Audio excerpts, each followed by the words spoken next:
सूर्यास्त के साथ ही एक पहर का अंत हो जाएगा।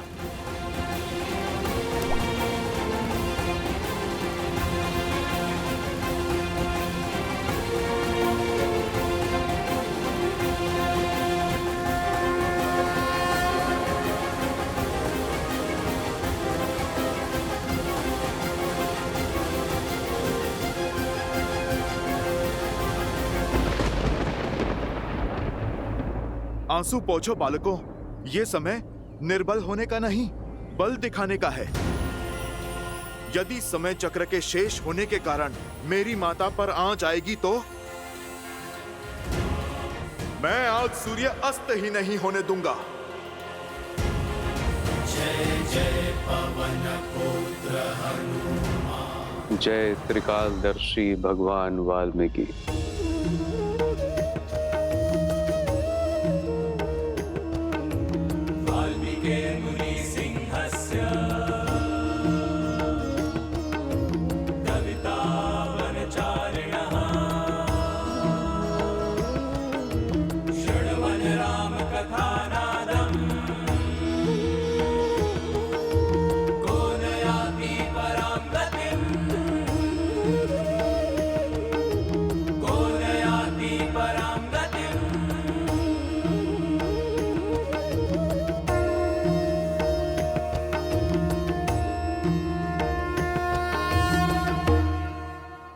सूर्य कैसे रोकेंगे हनुमान जी, बालपन की भांति?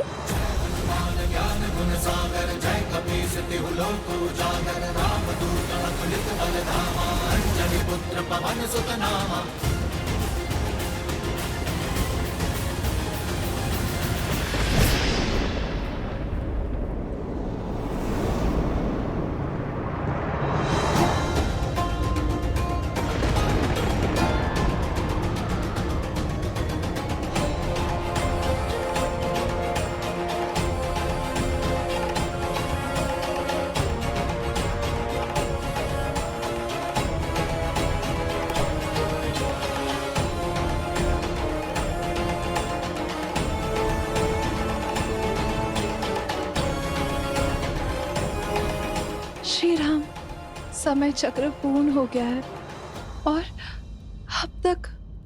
निराश मत हो उर्मिला, व्यक्ति का अंत उसके प्राण जाने से नहीं, जीवन की आशा जाने से होता है। यदि मैं श्वास ले रहा हूं तो लक्ष्मण के भी प्राण नहीं छूट सकते। विश्वास रखो उर्मिला।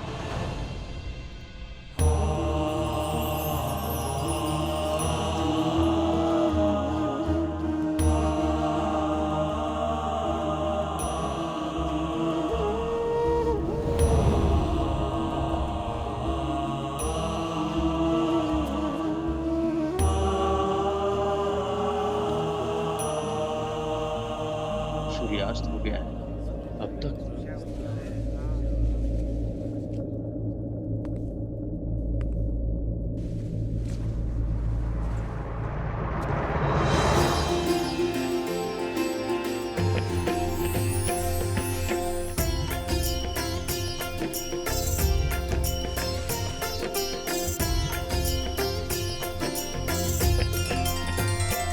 भगवान वाल्मीकि की, भगवान वाल्मीकि की, भगवान वाल्मीकि की।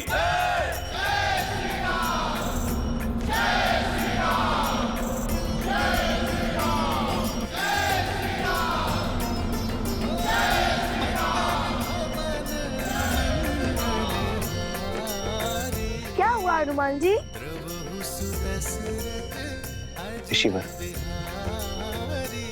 आप ही के कारण मुझे मेरे भाइयों और बंधुओं का साथ पुनः प्राप्त हुआ है। रघुवंश की जो डोर टूटने को थी, उसकी एक रेशे से आपने रक्षा की है। आपका जितना आभार व्यक्त करूं उतना कम है ऋषिवर। मेरे कारण नहीं, त्रिकालदर्शी भगवान वाल्मीकि के कारण।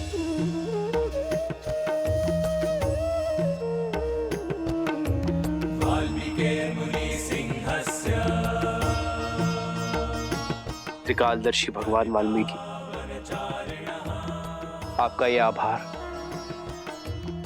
रघुकुल सदा स्मरण रखेगा।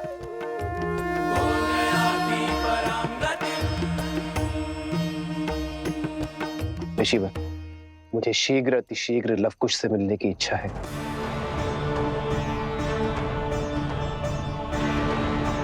ऋषिवर, विनती है मेरी, मुझे लवकुश के पास ले चलिए। किंतु भगवान वाल्मीकि की इच्छा कुछ और है।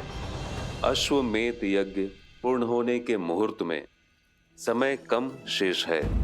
वो चाहते हैं कि आप पहले अश्वमेध यज्ञ पूर्ण करें। धर्म और अयोध्या के मान के लिए अश्वमेध यज्ञ अति आवश्यक है। रहा प्रश्न लवकुश का, तो शीघ्र ही भगवान वाल्मीकि स्वयं उन्हें लेकर आपके समक्ष अयोध्या पधारेंगे। जैसी भगवान वाल्मीकि की इच्छा। ऋषिवर, आपने बहुत बड़ा उपकार किया है हम पर। आप भी शीघ्र अयोध्या पधारें और हमें सेवा का लाभ दें। अवश्य महाराज।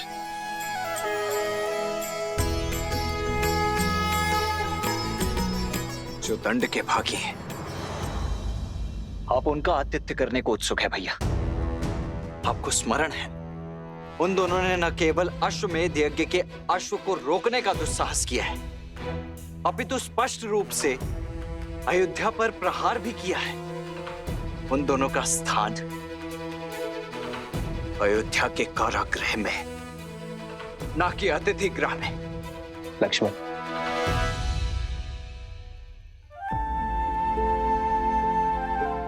आज फिर अपनी क्रोध की अग्नि में अपने विवेक की आहुति दे बैठे।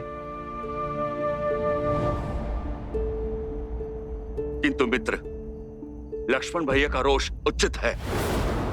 हाँ प्रभु, उन उद्दंडियों को दंड मिलना चाहिए।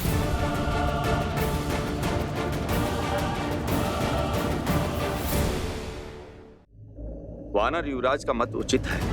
हाँ महाराज, अयोध्या के अपराधियों को दंड मिलना चाहिए। अयोध्या के अपराधियों को दंड मिलना चाहिए। अयोध्या के अपराधियों को दंड मिलना चाहिए।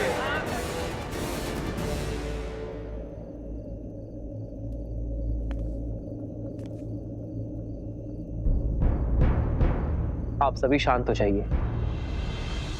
मैं जानता हूं जो हुआ उससे आप सभी आहत हैं। और रही बात दंड की, तो दंड के भागी वो होते हैं जो अपने स्वार्थ के लिए युद्ध लड़ते हैं। मैंने उन दो बालकों जैसा योद्धा कभी नहीं देखा जिनके युद्ध का आधार ही राम सिया का मिलन है। जब युद्ध भूमि में मेरा उन बालकों से सामना हुआ, तब माता सीता पर लांछन लगाकर उन्हें आपसे और आपके परिवार से भिन्न कर दिया।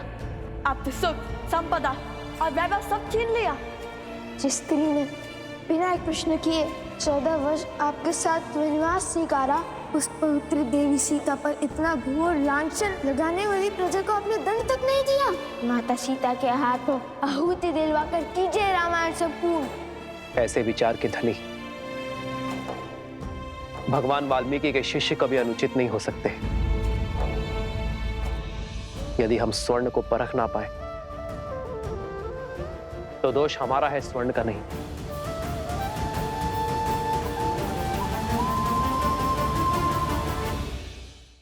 भैया,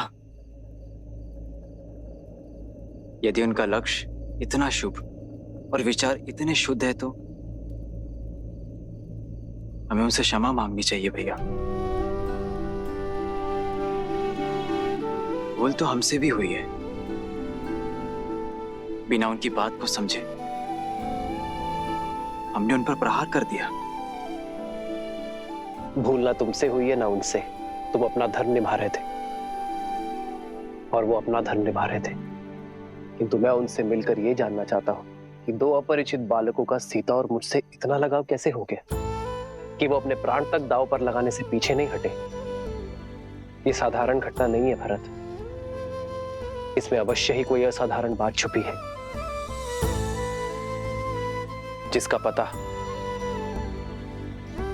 हमें भगवान वाल्मीकि के अयोध्या आगमन पर होगा।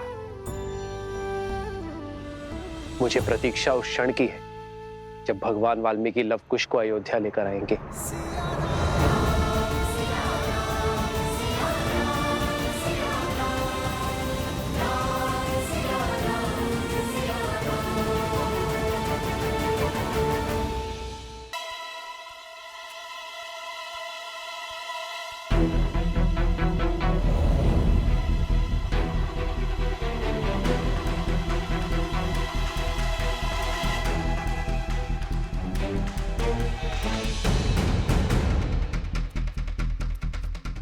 अरे ये क्या, हनुमान जी का चित्त भोजन में नहीं है।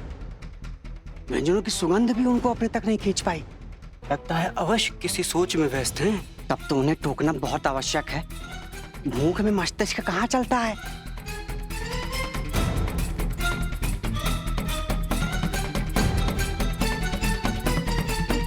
हनुमान जी, भोजन सज है। आप हनुमान जी, हनुमान जी।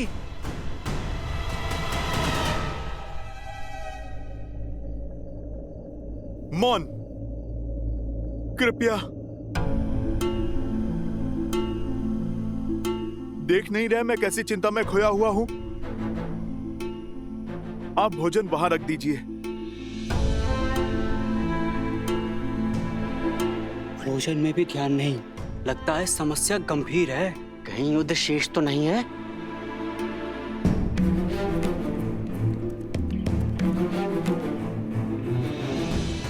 सब कुछ जानते हुए भी ऋषि भरद्वाज ने प्रभु श्री राम को लवकुश का सत्य क्यों नहीं बताया? उन्होंने क्यों नहीं कहा कि माता सीता यही हैं? भगवान वाल्मीकि के आशीर्वाद से प्रभु श्री राम का माता सीता से मिलन क्यों नहीं करवाया? प्रभु को कितनी प्रसन्नता, कितना सुख मिलता ये जानकर कि अभी अभी वो जिनकी प्रशंसा के पुल बांध रहे थे वो उन्हीं के पुत्र हैं।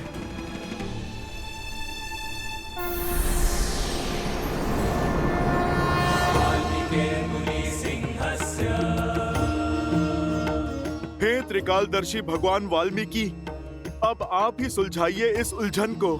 जानता था कि इस समय तुम्हारे मन में बहुत कुछ चल रहा होगा हनुमान, इसीलिए तुम्हारे समक्ष आना आवश्यक हो गया था। भय था कि कहीं तुम अत्यधिक उत्साह में तुम ये बात महाराज राम को ना बता दो। अब किस बात का विलंब? रामायण को संपूर्ण होने के लिए इससे अच्छा अवसर और क्या हो सकता है?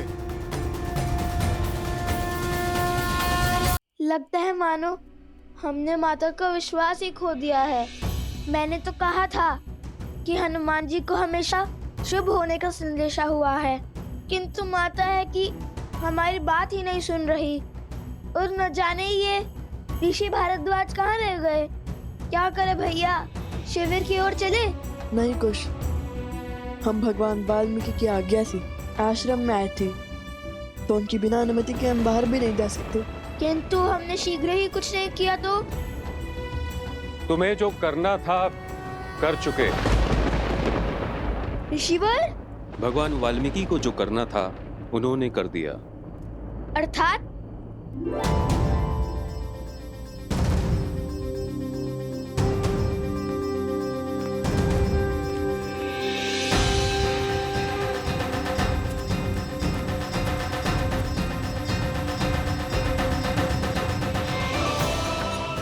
माता देखिए, ऋषि भरद्वाज आ गए।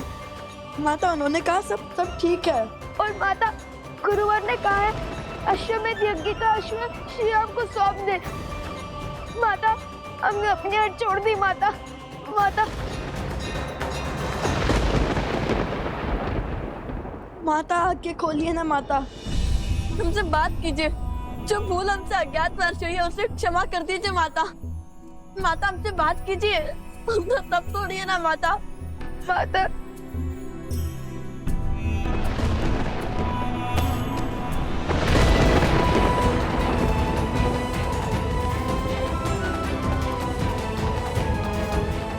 माता आंखें खोलिए ना। माता, अपनी आंखें खोलिए ना माता। क्यों अपने पुत्रों की बात सुनकर भी आप अनसुना कर रही हैं? आपके रोष के साथ कैसे जी पाएंगे हम माता? तुमसे केवल इतना ही कह सकता हूं कि जो वचन तुमने मुझे दिया था उसे निभाओ। जब तक इस सत्य को मैं स्वयं रघुकुल के समक्ष और अयोध्या वासियों के समक्ष न ले आऊं, तब तक तुम किसी से नहीं कहोगे कि लव और कुश रघुकुल के ही वंशज हैं। ठीक है भगवान वाल्मीकि, आपकी इच्छा के पीछे अवश्य ही कोई बहुत महत्वपूर्ण साथ छिपा होगा। आप निश्चिंत रहें, ये राम भक्त हनुमान अपना वचन अवश्य निभाएगा।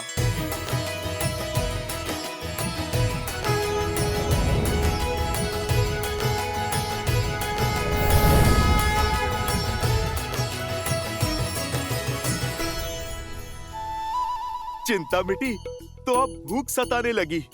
चलो कुछ खा ही लेता हूँ।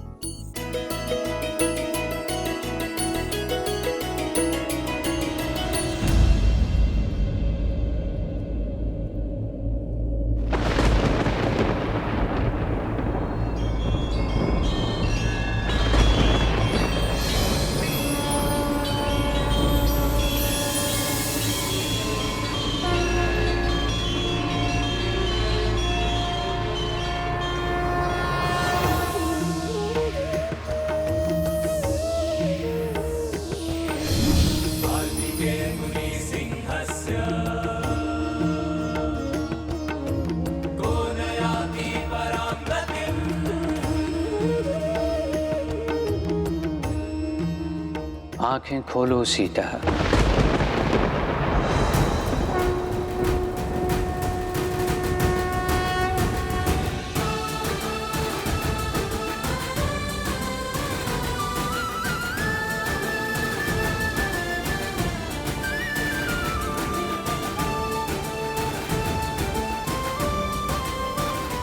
प्रणाम भगवान वाल्मीकि जी।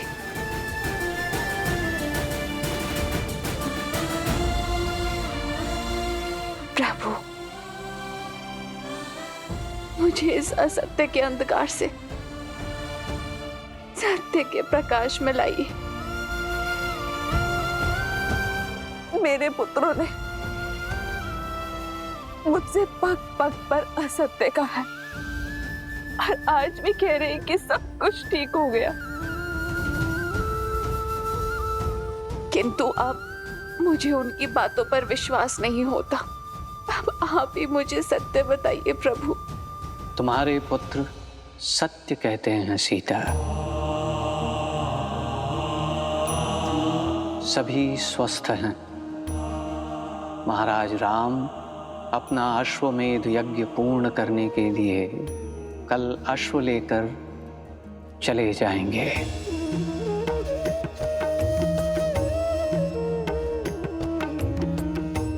किंतु मैं यहाँ केवल ये कहने आया हूँ कि मेरे शिष्यों ने कोई अधर्म, कोई भूल नहीं की, बल्कि उन्होंने तो मेरी सीख को और आगे बढ़ाया है। अयोध्या में जो लोक अपवाद फैला, जिसके परिणाम स्वरूप अयोध्या वासियों ने अपनी ही महारानी पर लांछन लगाए और जिनके सत्य होने का कोई प्रमाण नहीं मिला।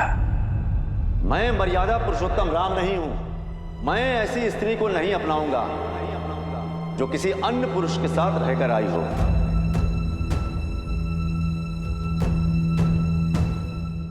सियाराम दूर हुए ताकि एक नई सोच को जन्म दे सके जो लोकापवाद से मलिन ना हो। एक ऐसा समाज बनाएं जहां नारी को बार बार अपनी परीक्षा ना देनी पड़े। और वो सोच अधूरी रही।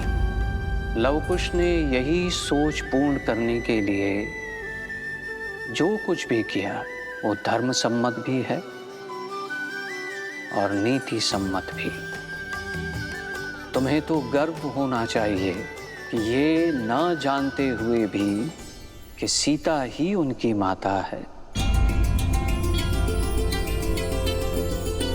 लवकुश, एक नारी के सम्मान के लिए संसार के सर्वश्रेष्ठ धनुर्धर और महान योद्धाओं के विरुद्ध भी खड़े होने में भयभीत नहीं हुए।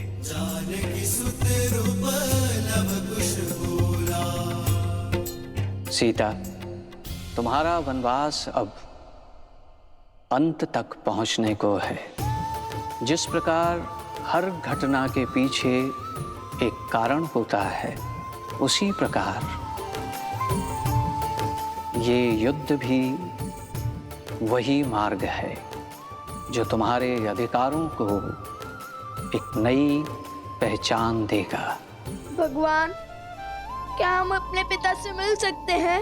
शीघ्र, किंतु इस समय सबसे अधिक तुम्हारी आवश्यकता तुम्हारी माता को है लवकुश, क्योंकि अब तक तुम जो युद्ध लड़ रहे थे वो महारानी सीता के लिए था, परंतु अब तुम्हें अपनी माता के अधिकार के लिए लड़ाई लड़नी होगी।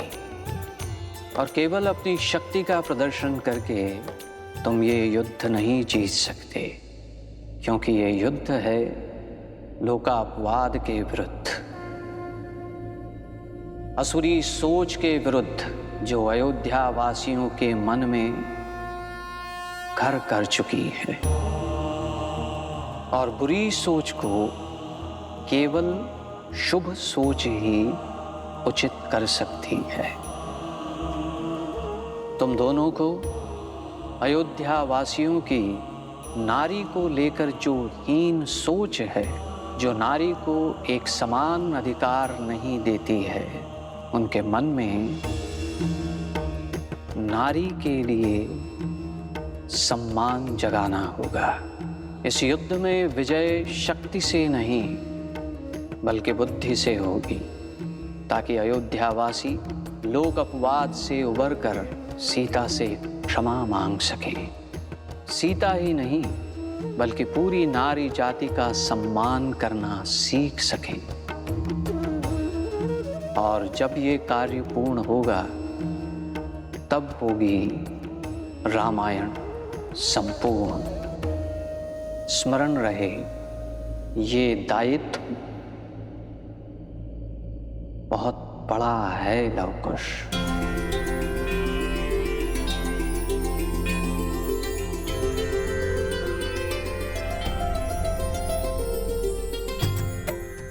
अपनी माता के चरणों की सौगंध है गुरुवर।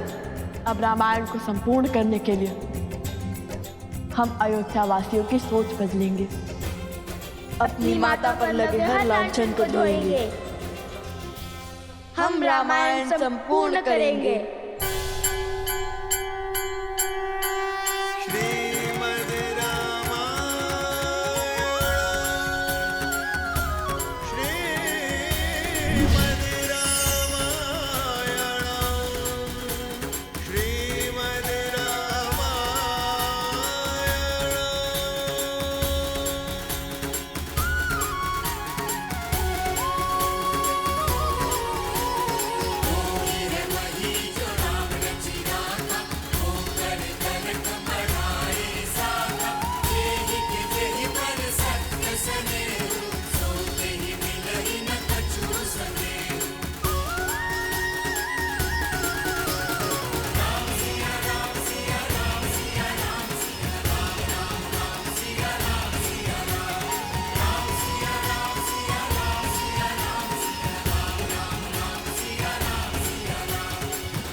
क्रोध में न जाने मैंने क्या क्या कह दिया, मुझे क्षमा कर दीजिए।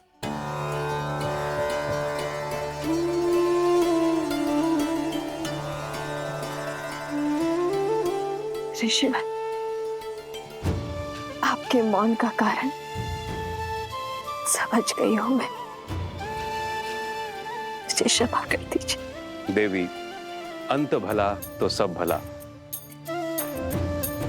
देवी सीता और लवकुश का सत्य आश्रम तक ही सीमित रहे, ये बात आश्रम से बाहर ना जाने पाए।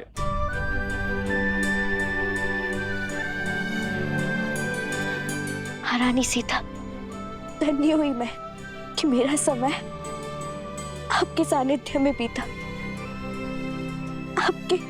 आपके आशीष छाया में बीता। क्षमा करना मुझे ज्ञानी को, बालपन से मिथिला के हर गली में बस आपकी कहानियां सुनती आई हूं, किंतु फिर भी आपको पहचान नहीं पाई, जबकि आपका हर वचन, आपके हर कर्म बिल्कुल वही थे जो कहानियों में सुनती आई हूं।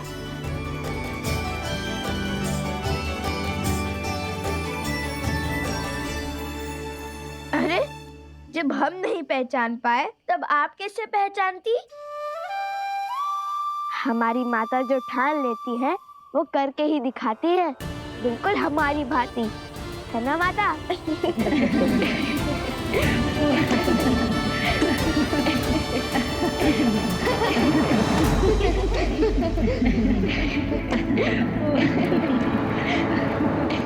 बस बंद करो मेरी हार पर उड़ रहे इस उपहास को, मौन करो इन सबको।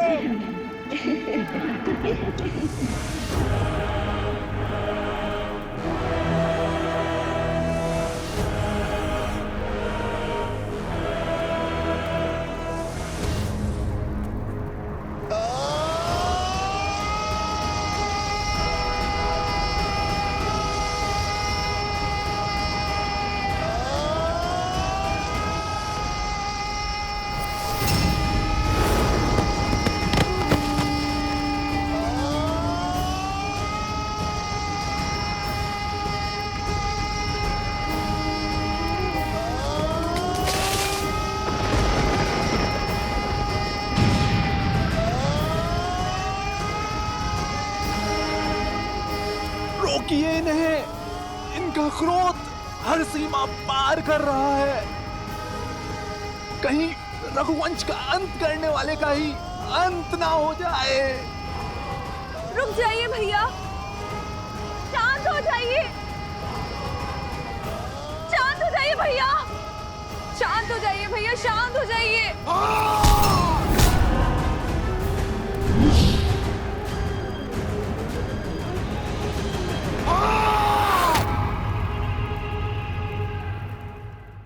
सब समाप्त हो गया, मैं हार गया, हार गया। उन दो ऋषि कुमारों ने मुझे परास्त कर दिया।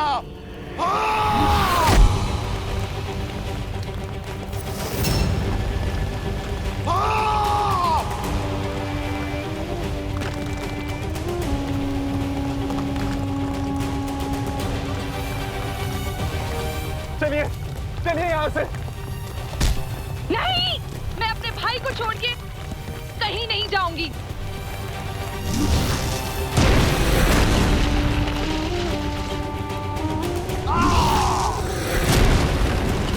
शांत हो जाइए भैया। क्यों? ताकि अपना उपहास बना सकूं। हंसो, तुम भी हंसो मेरी हार पर। और आप अश्वमेध यज्ञ को पूर्ण करने के लिए कल अश्व ले जाएगा, महान बन जाएगा, बिना जीते विजेता बनेगा। और मैं यार को अपनी हार का उत्सव देखने अपने वंशजों को क्या मुख दिखलाऊंगा मैं। क्रोध और अहंकार में दशानन रावण ने अपना अंत कर दिया था भैया, और अब यदि हमने ये युद्ध बुद्धि से नहीं लड़ा तो हम भी हार जाएंगे भैया। रुक जाइए, अपने आप को विचलित करना बंद कर दीजिए भैया। अब लड़ने को बचा क्या है शूर्पणखा? बोला, भारतवर्ष पर राज करने वाला है, सीता की प्रतिज्ञा का अंत होने वाला है। लंकुश अयोध्या की प्रजा की सोच बदलने चले, मैं कुछ नहीं कर पाया, हार गया मैं। हार तब होती है जब व्यक्ति प्रयास करना बंद कर देता है भैया। मार्ग अभी बाकी है, अश्वमेध यज्ञ अभी पूर्ण नहीं हुआ है भैया। और लवकुश अभी तक अयोध्या नहीं पहुंचे हैं भैया। सोचिए भैया, यदि लवकुश अयोध्या पहुंचे ही ना तो।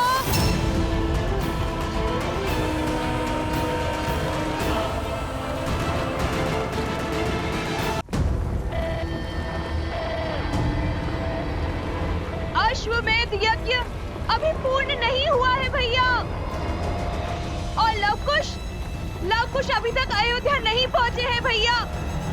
सोचिए भैया, यदि लवकुश अयोध्या पहुंचे ही ना तो। इस बार हम ऐसा वार करेंगे जिसकी काट उनके पास नहीं होगी भैया। अभी समय है और अवसर भी है भैया।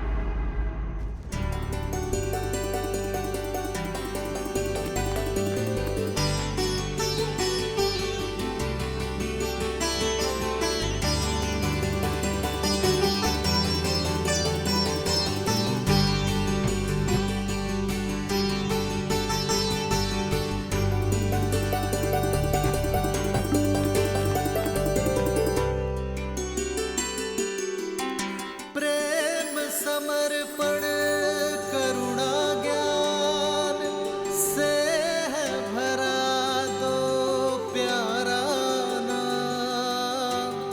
जय सिया राम, जय जय सिया राम, जय सिया राम, जय जय सिया राम।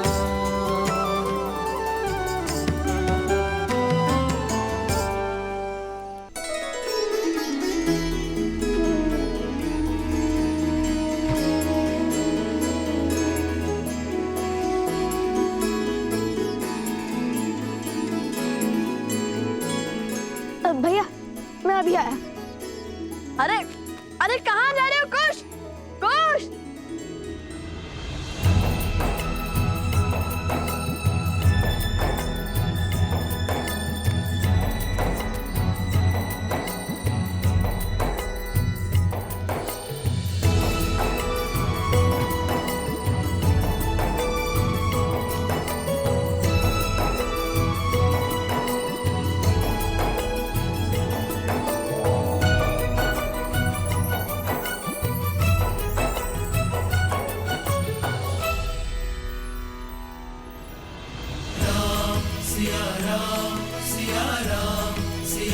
लवकुश, सोम, लवकुश कहाँ है? हम यहाँ हैं माता। हम यहाँ हैं माता।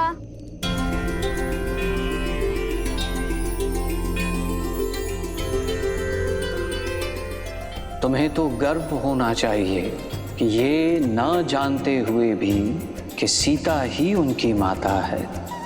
लवकुश एक नारी के सम्मान के लिए महान योद्धाओं के विरुद्ध भी खड़े होने में भयभीत नहीं हुए। कुछ अद्भुत इच्छा आ गई थी माता मन में, बस वही पूर्ण करने चले गए थे। और वो आप शीघ्र ही जान जाएंगी।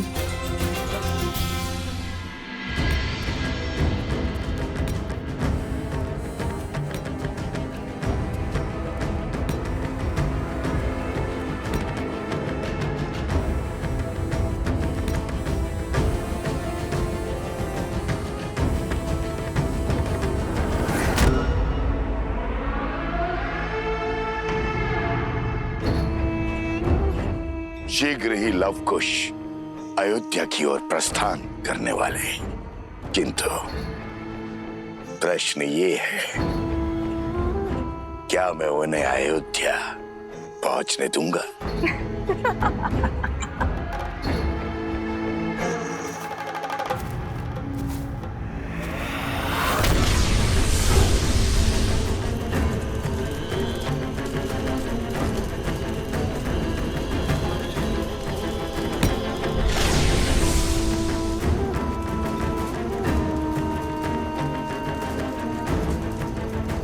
उनके सिर पर जीत का भ्रम चढ़ा है, नहीं जानते शीघ्र ही उनके आनंद पर सहस्त्रमुख रावण का ग्राण लगने वाला है।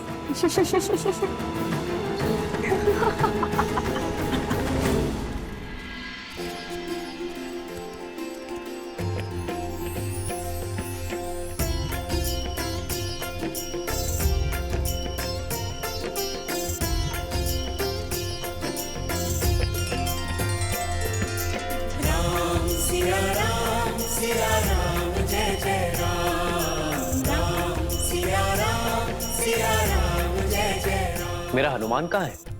जहां प्रभु स्मरण करे वहां हनुमान उपस्थित है प्रभु।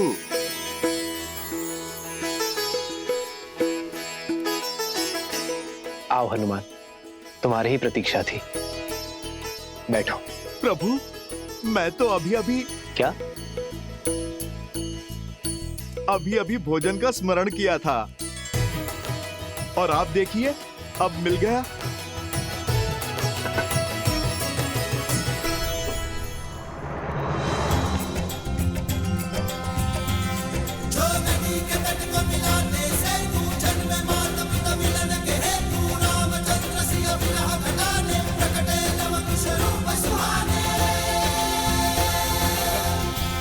सोम, हाँ हाँ, कहाँ खो गए थे? कहाँ खो गए सोम? खाओ ना, खाओ खाओ खाओ खाओ। अरे बस बस, मैं सोम कर लूं, श्री हनुमान जी नहीं। और कितना खाऊंगा? अब तो हमारे भाग का भी तुम्हें ही खाना होगा। इस यात्रा में जितनी कठिनाइयां हमने सही है, इससे अधिक कठिनाइयां तुमने भी सही है। तो जिस मित्र ने हमारे भाग का दुख सहा, वो सुख भी तो भोगेगा ना। जिसने हमारे भाग्य के कड़वे फल चखे, वो मीठे लड्डू भी खाएगा।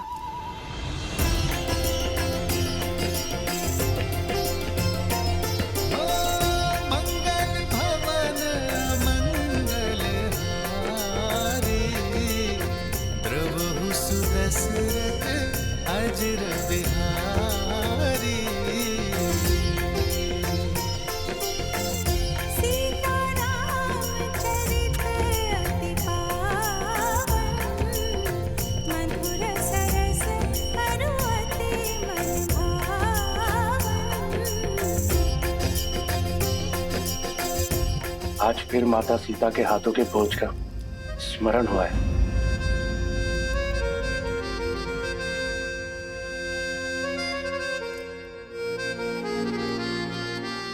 सत्य कहा, भाभी माँ के हाथ का बना भोजन तो भुलाया ही नहीं जा सकता। हाँ देवियों, अद्भुत भोजन बनाया है, धन्यवाद।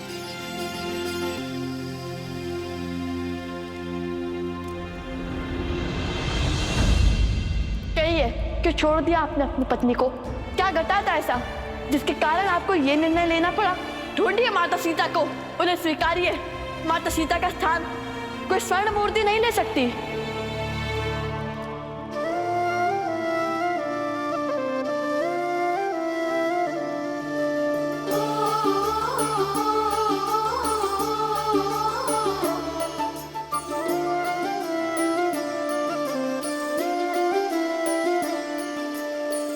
जन्म जन्म का है ये संगम, राम रतन सीता